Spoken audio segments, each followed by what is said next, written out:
The topic for today's session is one that I really, really like, which is all about trusting your inner guidance.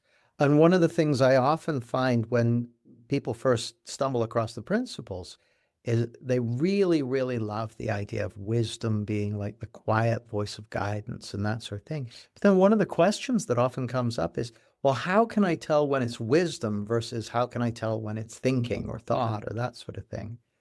And while the question is really understandable, what occurs to me straight out of the gate is that, the gift of thought, which is a spiritual energy, you could say, a spiritual intelligence, is that's that's what's behind wisdom, that the intelligence, and not only that, but you've been guided by wisdom your whole life. Like if you weren't mostly being guided by wisdom, you wouldn't even be here right now. You would have met with a Bugs Bunny Roadrunner style demise a long time ago.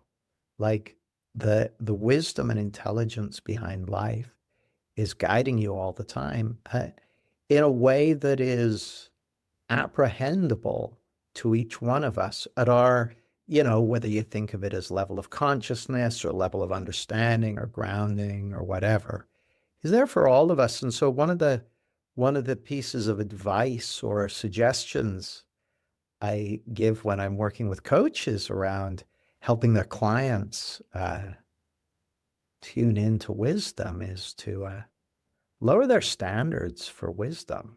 Like, uh, but then my standards for I see wisdom everywhere. Like when I meet someone who's can't stop smoking, and they're like, I can't stop smoking. I just keep smoking cigarettes. I'm like, yeah, that's wisdom in action. They're like, but it's bad for me. It's like, no, your system is doing what makes sense at your current level of understanding, and the wisdom and intelligence within each one of us, it's an expression of the truth and beauty at the heart of our being.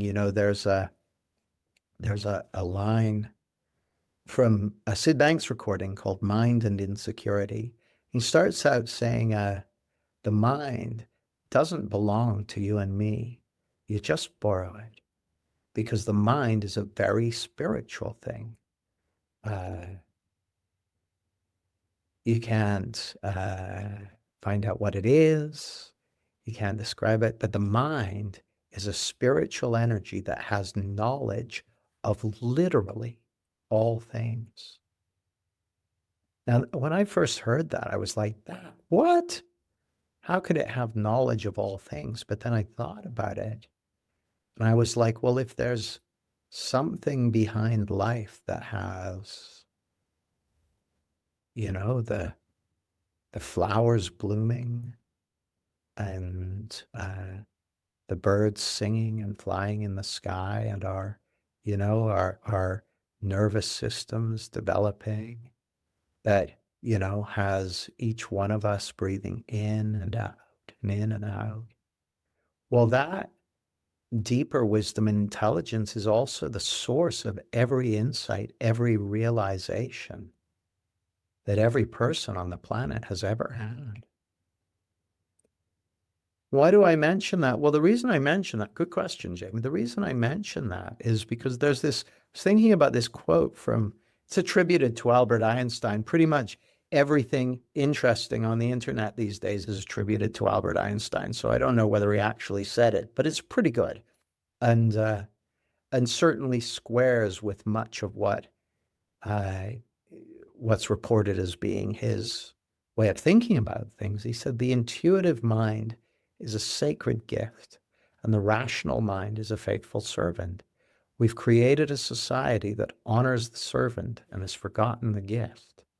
And it seems to me that our inner guidance, our wisdom, our intuition, however you want to describe it, is this incredible gift that each one of us can grow to trust more and more fully. Here's the thing, we live in a society which, to a greater or lesser extent for each one of us, has told us that we can't trust that we need, we need to be more logical or be more, there's not, logic has its place, rationality has its place, but the wisdom and intelligence of the heart of your being has a much bigger perspective on what's going on. So it's an incredible source of guidance. So that's what we're going to be exploring here tonight. Thanks for your attention. I look forward to seeing you soon.